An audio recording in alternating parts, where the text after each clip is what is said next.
Para kay Pablo, everything that he is, everything that he has is because of God. And yung relationship niya sa Panginoon, totoo, yung relationship is personal. Hindi lang siya merely external na religion. Yung kanyang pagsamba is coming from his heart, his mind, his whole being. And by Paul saying that he is thanking God through Jesus Christ, sa verse 8, sinasabi niya dan na yung access natin sa Diyos is only possible through Jesus Christ. Kasi siya yung mediator, and because of what He has done on the cross, we can come to God, we can pray, we can draw near with confidence. He is the reason we can call God and my Father. And that is the privilege na meron tayo only because of Christ.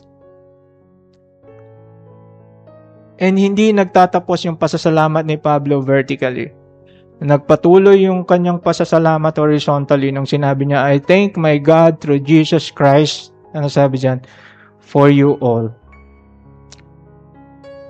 And this is important to note, mga kapatid, kasi makikita natin, yung pasasalamat ni Pablo is hindi siya selective.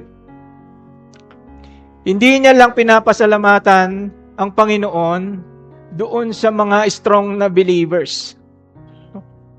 Or doon sa mga believers na gusto niya, or yung sa mga believers na tumutulong sa kanya, or sa mga believers na nag-agree sa kanya, I thank the Lord for all of them.